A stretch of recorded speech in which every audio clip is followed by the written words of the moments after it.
Hello everyone, welcome to knowledge bank. उम्मीद है आप सबकी तैयारी अच्छी से चल रही होगी एंड इतनी गारंटी हम आपको दे रहे हैं कि अब की बार कंधों पे स्टार ज़रूर होंगे अगर आप लोगों ने ये एमसीक्यू सीरीज़ अच्छे से गारंटीड सक्सेस के लिए ये अच्छे से देखे होंगे तो आपको ये कामयाबी ज़रूर मिलेगी।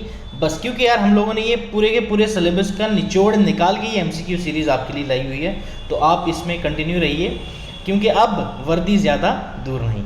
ऑलराइट, लास्ट पार्ट मैंने अपलोड कर रखा है, उसमें 30 एमसीक्यूज़ हम लोगों ने डिस्कस करे थे मॉडर्न के। इसमें हम 15 फर्दर वाले डिस्कस करने जा रहे हैं। ऐसे ही पार्ट 27 मार्च तक हम कंटिन्यू रखेंगे। डेली शाम 5 बजे आया करेगी ये मॉडर्न हिस्ट्री की क्लास एंड उसके बाद 7 बजे आया करेगी पॉलिटी की एमसीक्यूज़।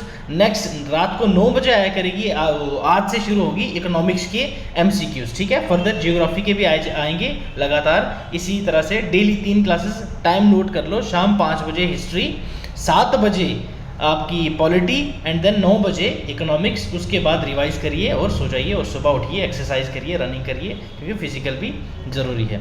ऑलराइट, तो बिना टाइम वेस्ट किए चलो स्टार्ट करते हैं with question first of this session. Swami Dayanand ji के बारे में बोला गया है यहाँ पे कि इनमें से कौन सी स्टेटमेंट इनके बारे में सही है। तो पहले आपको पता होना चाहिए स्वामी दयानंद जी कौन थे। स्वामी दयानंद जी ने एक काइंड ऑफ रिफॉर्म मूवमेंट भी इन्होंने शुरू की थी। वैदिक धर्म मूवमेंट जो थी वो भी इन्होंने शुरू की थी। और एक आर्य समाज, सबको पता होगा ये आर्य समाज जो थी वो भी स्वामी दयानंद जी ने फाउंड की थी। ठीक है, इनको फर्स्ट ऐसा पर्सन कहा जाता है जिन्होंने स्वराज बोर्ड लाया था और उसका बोला था Swaraj as India for Indians. ठीक है, तो इतनी इन्फॉर्मेशन आई होप सो आपको समझ आई होगी। अब चलते हैं हमारे मेन क्वेश्चन पे। First one, attack the spread of western sciences. ठीक है, second one, organised social services during natural calamities like flood, droughts, epidemics etc. encourage the intercaste marriages and widow remarriages. all right, opposed child marriages and polygamy. तो आप मुझे बताइए 31st question का answer क्या होगा इनमें से। Options are second and third, B all of the above, C 1, 2 and 4, D 2, 3 and 4। तो जो इसका करेक्ट आंसर है that is 2, 3 and 4, that is option D is the correct answer.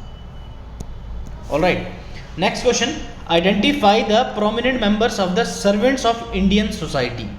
ठीक है, servants of Indian society। Alright, ये found कब हुई थी? That is on जून 1905। ठीक है, जून 1905 को ये फाउंड हुई थी। किसने फाउंड की थी? That is GK Gokhale. ठीक है, जीके गोखले जी ने ये सोसाइटी फाउंड की थी। ऑलराइट, तो अब इनके प्रोमिनेंट मेंबर्स कौन कौन से थे वो आपने बताना है। Option 1 NM Joshi, option 2 NH Khunjru, option 3 Shri Ram Bajpai, option 4 Jyotiba Phule, option 5 Gopal Ganesh Agarkar. इनमें से कौन से प्रोमिनेंट मेंबर थे सर्वेंट्स ऑफ इंडिया सोसाइटी के? ठीक है, तो बताइए आप मुझे 1, 4 and 5, 2, 3 and 4, 1, 2 and 3 या फिर 2, 4 and 5। 32 का आंसर आप मुझे कमेंट सेक्शन में बताइए। ठीक है, तो इसका जो करेक्ट आंसर है that is option C is the correct answer. ठीक है, 32 का ऑप्शन सी, सॉरी बी नहीं, सी। ठीक, 1, 2 and 3 NM Joshi, NH Khunjru and Shri Ram Bajpai, ये थे इनके कौन प्रोमिनेंट मेंबर्स। और इसको फाउंड किसने किया था? मैंने अभी बताया आपको, जीके गोखले। कब? 1905। डेट पूछी जाए तो 2 जून। ठीक है, नेक्स्ट क्वेश्चन देखिए, consider the following individuals.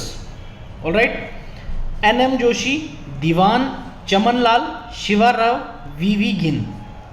Okay, अब आइए मेन मुद्दे पे। Which movement amongst the following were all of the above associated with. इनमें से कौन सी मूवमेंट है जिसमें ये चारों लोग एसोसिएटेड थे? कम्युनिस्ट मूवमेंट, ठीक है, किसान सभा मूवमेंट, ट्रेड यूनियन मूवमेंट या फिर स्टेट पीपल्स मूवमेंट। ठीक है, NM जोशी, दीवान चमनलाल, इन दोनों का नाम जहाँ भी है तो आपको ट्रेड याद आ जाना चाहिए। ठीक है, तो बाकी अब यहाँ इन दोनों का नाम आया तो आप लोग गेस मार सकते हो ट्रेड, तो यहाँ पे आपका थोड़ा बहुत तुक्का लग सकता है अगर आपको इस सवाल का बिल्कुल भी अंदाज़ा ना हो। तो ये जो चारों चेहरे थे, ये चारों प्रोमिनेंट लीडर्स जो थे, ये किस एक एसोसिएशन से जुड़े हुए थे, तो वो थी ट्रेड यूनियन मूवमेंट। ठीक है, option C is the correct answer. Alright, question number 34, consider the following leaders: Balwant Rai Mehta, JN Sengupta, Sardul Singh Caveeshar, Sudhakar Rao. ठीक है, who among these were not the chief convenors of all India state people conference. ठीक है, all India state people conference जो थी, इसमें कौन सा chief convenors नहीं थे इनमें से? Alright, options A 2 and 3, option B 1 to 4, option C 1 3 4, option D 2 3 and 4। बताइए आप मुझे 34th का आंसर। तो इसका जो करेक्ट आंसर है that is option D is correct, 2 3 and 4, 2 3 and 4, ये तीन जो थे ये चीफ कन्वीनर्स नहीं थे all India state peoples conference. J Sengupta, Sardul Singh Caveeshar and Sudhakar Rao, Balwant Rai ji थे। ऑलराइट, तो option D is the correct answer. Next question देखिए 35, consider the following statement regarding the proposal of Cripps mission. ठीक है, क्रिप्स मिशन था, इसके प्रपोजल के रिगार्डिंग जो है इनमें से कौन सी स्टेटमेंट जो है वो हमने करेक्ट है ये बतानी है। Option A, a constitution making body consisting of elected representative from British India and members from the princely states। all right, option B मतलब second one is India was promised to have dominion status। ठीक, third one it suggests the partition of India। all right, fourth setting up of an executive council composed of Indian alone।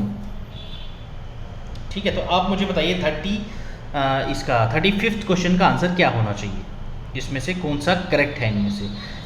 A 2 3 and 4, 1 2 and 3, 1 2 and 4, और या फिर सभी के सभी सही हैं। तो क्रिप्स मिशन जो था इसको गांधी जी ने क्या बोला था? Post dated cheque. ठीक है, ये याद रखिएगा, एक दो एग्जाम में एक क्वेश्चन आ भी चुका है। गांधी जी ने क्या बोला था इसको? Post dated cheque. ऑलराइट, ये टर्म याद रखिएगा। तो क्रिप्स मिशन किसके लिए लाई गई थी कि हाँ हम तुम्हें डोमिनियन स्टेटस देंगे। वर्ल्ड वॉर 2 का टाइम था कि आप हमारा साथ दीजिए, उसके बाद हम आपको डोमिनियन स्टेटस देंगे। फिर हमने कांग्रेस ने क्या कहा था, और इसमें सबने अपोज किया था कि भाई साहब अब हमें डोमिनियन स्टेटस नहीं चाहिए, नाउ वी वांट स्वराज। ठीक है, तो इसका जो करेक्ट आंसर है दैट इज 35th का आंसर है सी 1 2 and 4। ये भी सही है, ये भी सही है, ये भी सही है। तो ये इनमें कुछ था ही नहीं है कि इसमें सुजेस्ट किया पार्टीशन ऑफ इंडिया, ये तो बाद की बात आई थी। ठीक है, नेक्स्ट वन इज 36, देखिए right the correct chronology order of the following. ठीक है, ये अपने इंसिडेंट्स हैं, इन चारों की डेट्स के साथ आप हमें क्रोनोलॉजी बताइए असेंडिंग ऑर्डर में। Foundation of Swaraj party, Jallianwala Bagh tragedy, Congress league pact and Chaura Chauri incidents. Okay, तो आप हमें बताइए कब कब हुए थे। पहले देखा जाए तो सबसे फर्स्ट इसमें से क्या हुआ था, तो हमारे पास क्या आ रहा है? Congress league pact. ऑलराइट, ये कब हुआ था? 1916 में। तो सबसे फर्स्ट तो यही आना चाहिए। तो ऑप्शन में देखिए थर्ड किस में है, मतलब बी एंड सी हमारा अभी तक सही आंसर में बैठ रहा है। नेक्स्ट हमारे पास क्या आया था? 1919 में आई था हमारे पास कौन? जलियांवाला बाग ट्रेजेडी जो हुई थी अमृतसर में। ऑलराइट, तो दूसरा मतलब कि सेकंड होना चाहिए, तो इसमें भी सेकंड है दूसरा, इसमें भी सेकंड है दूसरा। ये ऑप्शन हट गया हमारा, ये ऑप्शन हट गया अभी हमारा। अब हमारे पास बचे दो। ठीक है, अब foundation of Swaraj party and Chaura Chauri movement, ये दोनों ही हुए थे 1922 में। यहां पे तुम फंस जाओगे। अब यहां जिसको डेट्स याद हुई, थोड़ा बहुत महीना क्या भी अंदाजा हुआ, वो तो सही तुक्का मार देगा। जिसको नहीं पता हुआ वो 50-50 खेलेगा। तो सीधी सी बात है, स्वराज पार्टी जो फाउंड हुई थी वो हुई थी जैन में, और चोरा चोरी मूवमेंट कब हुई थी? फेब में। तो पहली कौन सी आएगी, फाउंडेशन ऑफ स्वराज पार्टी, तो मतलब first, that is option C is the correct answer. Chaura Chauri movement तो फेब 1922 में हुई थी। ठीक है, तो ये थे क्रोनोलॉजिकल ऑर्डर वाला क्वेश्चन। तो इसमें ये 4 फाउंडेशंस थी, चारों का साल आपको पता होना चाहिए, तब जाके आपको पता होगा कांग्रेस लीग पैक्ट कब हुई थी, 1916 में। कहाँ हुआ था ये सेशन हमारा, दैट इज इन लखनऊ में। ठीक है, लखनऊ वाला सेशन था।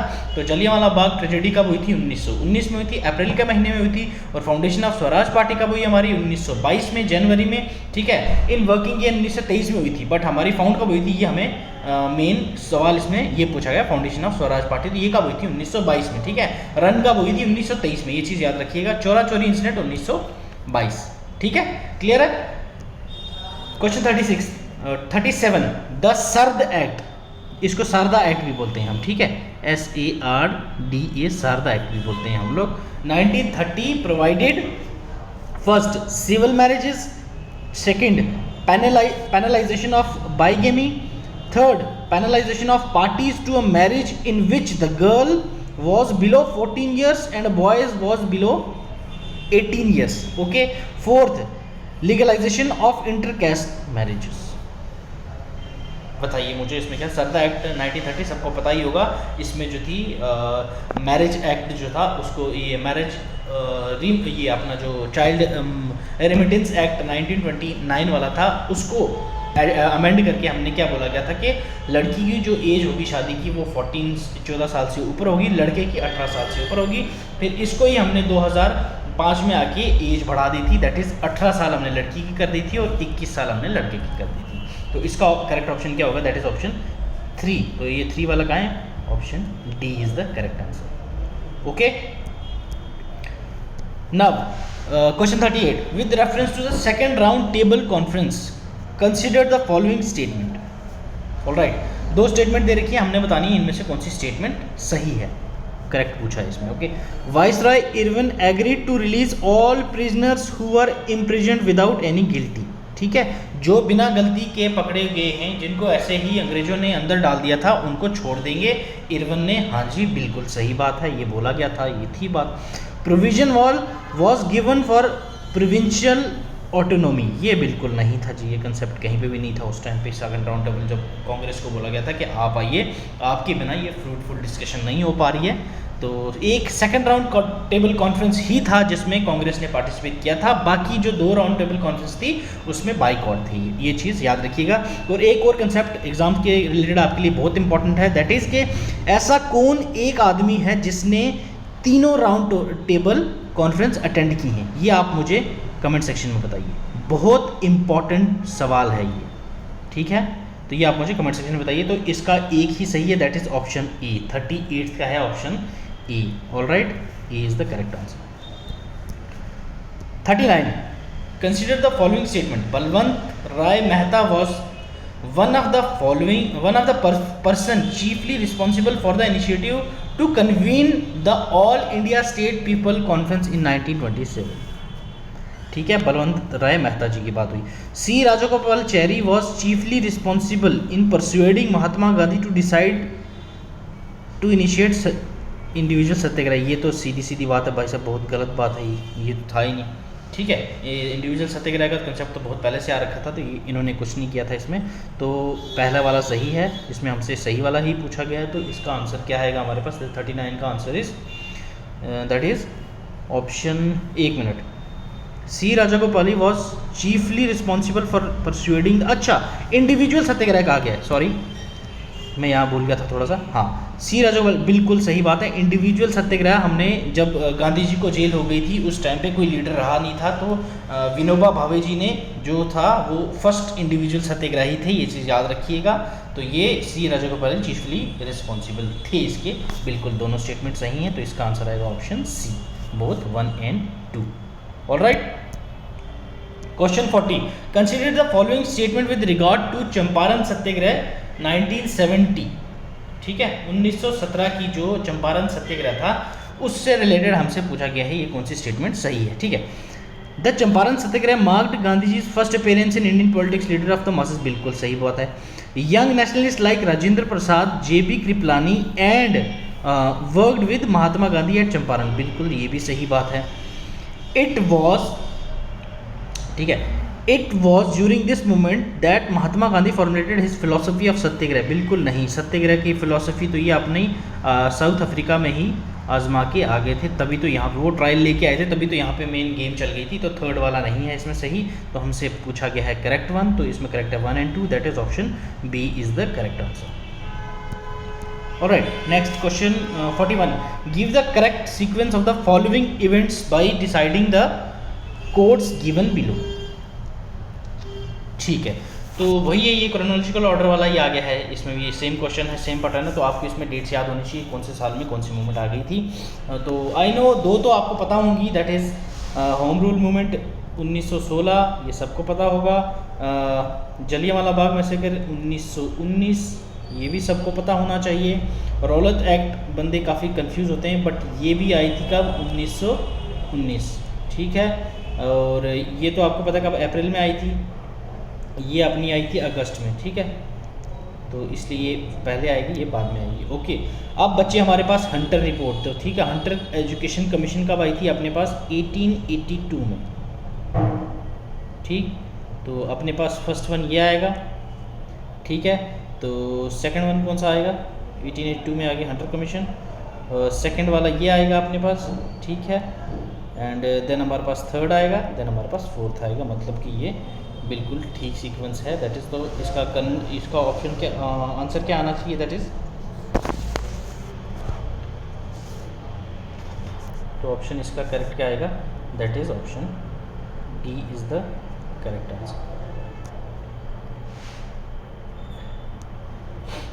Okay, 42nd, read the following events connected with Indian freedom struggle and find the correct chronological order of the events from the codes below. अब मुस्लिम डिलीवरेंस डे कब होता है, डायरेक्ट एक्शन डे कब होता है, नहीं कब होता था, उस टाइम पे कब बनाया गया था, डायरेक्ट एक्शन डे कब हुआ था, ये तो आपको पता है, 1946 की बात है। रिजाइनेशन ऑफ कांग्रेस माइनॉरिटीज़ 1937 में हुई थी, इंडिविजुअल सत्याग्रह 1940 में हुई थी। इसी के बाद ही हमने अपनी जो मेन अपनी थी सिविल डिसोबीडियंस मूवमेंट शुरू कर दी थी, ठीक है। तो सिविल ये अपना क्या था, Muslim deliverance day 1939, okay, action day 1946, okay, resolution कब आया था, 1937, ओके, इंडिविजुअल सत्याग्रह 1940। तो इसका करेक्ट क्रोनोलॉजी क्या बनेगा, 1, ठीक है, 2, 3 एंड 4, 2, 4, 1, 3, ओके। फर्स्ट वन कौन सा है, 3, तो मतलब 3 वाला आएगा पहले पे, देन 1 वाला आएगा ये दूसरे पे, 3, 1, 4 एंड 2, ओके, 3, 1, 4 एंड 2, ओके। ये है अपना करेक्ट क्रोनोलॉजी। मतलब सबसे पहले क्या हुआ था, रिजर्वेशन ऑफ कांग्रेस माइनॉरिटीज़ सबसे पहले हुई थी 37 में, ठीक है, ऑलराइट। एक मिनट, सबसे पहले क्या हुई थी अपने पास, reservation of Congress minorities first, okay. Then second number पे हमारे पास क्या आई थी, डेट क्या थी, ये 1939 वाला, ये तो ये मतलब होगा दूसरे पे, 3, 1, देन हमारे पास आया था ये, तो ये होगा 3, तो that is option A is the correct answer. Last पे आया था एक्शन डे, दैट इज़ ये आया था कब, 1946 में, ठीक है। चारों मूवमेंट्स आपको पता होना चाहिए। मुस्लिम डिलीवरेंस डे कब हुई थी, दैट इज़ 1939। डायरेक्ट एक्शन कब हुआ था, 1946 में। रेजिग्नेशन कांग्रेस की कब हुई थी, 1937 में। और last but not least individual satyagraha कब हुआ था, 1940 में, alright. 43, who addressed from as the spiritual father of Indian nationalism. Lala Hardayal ji ने तिलक जी को बोला था, सुभाष चंद्र बोस जी ने स्वामी बोस विवेकानंद जी को बोला था, बिपिन चंद्र पाल जी ने स्वामी दयानंद सरस्वती जी को बोला था, या बाल गंगाधर तिलक जी ने मदन मोहन मालवीय जी को बोला था। तो 43 का आंसर है that is option B, Subhash Chandra Bose ji ने बोला था। ये किसको, स्वामी बोस विवेकानंद जी। ऑलराइट, क्वेश्चन 44, इसमें इनकरेक्ट पूछा गया है, ये चीज़ याद रखिएगा। Which of the following statement और Subhash Chandra Bose is correct. Is incorrect, is not correct, ठीक है, ये इनकरेक्ट है, ये चीज़ याद रखिए। He appeared in the ICS examination 1920 and stood 4th rank order in merit, बिल्कुल सही, ये इनकरेक्ट नहीं हो सकता। He was president Indian National Congress in the year of 1938-39, बिल्कुल ठीक है। He had spent his incarcerated life in Mandalay jail, बिल्कुल ठीक है ये भी। He took part in Quit India Movement, बिल्कुल नहीं, ये वाला गलत जवाब है, तो इसका सही आंसर आएगा डी, 44th का option D is the correct answer. Last question, arrange the following in a chronological order of their establishment, ठीक है। Ghadar Party, Communist Party of India, Congress socialist Party, Hindustan Socialist Republican Association. तो आपको पहले तो इनकी dates पता होना चाहिए, कब कौन सी वाली बनी थी, फाउंड कब हुई थी। गदर पार्टी कब फाउंड हुई थी? 1913 में। कम्युनिस्ट पार्टी कब फाउंड हुई थी? 1925 में, ठीक है। कांग्रेस सोशलिस्ट पार्टी कब फाउंड हुई थी? दैट इज 1934 में, ठीक है। हिंदुस्तान रिपब्लिकन एसोसिएशन कब हुई थी फाउंड? ये 1928 में, ठीक है। तो अब 45 का आंसर आपको सामने सामने दिख रहा होगा, ये सीक्वेंस में ही है, इसमें कुछ ऐसा वैसा तो है नहीं। तो सबसे पहले क्या आया था अपने पास, देखिए, Ghadar Party, first one is the correct, ठीक है। देन सेकंड हमारे पास क्या आई थी, दैट इज़ कम्युनिस्ट पार्टी, बिल्कुल ठीक है। हिंदुस्तान रिपब्लिकन पार्टी 4th, बिल्कुल ठीक है। Then social party, Congress socialist party is last one, that is option E is the correct answer, ठीक है। तो ये था आज का हिस्ट्री का सेशन, होप सो आपको समझ आई होगी। ऐसे ही मज़ेदार सवाल और ऐसे ही मज़ेदार डिस्कशन के लिए सब्सक्राइब कर लीजिए, और डेली शाम 5 बजे हिस्ट्री, 7 बजे पॉलिटी एंड 9 बजे आएंगे इकोनॉमिक्स के लेक्चर्स। बस एक चीज़ दिमाग में डाल लीजिए, अब वर्दी ज़्यादा दूर नहीं, बस मेहनत करते रहो और पढ़ते रहो। God bless you, keep learning, keep sharing.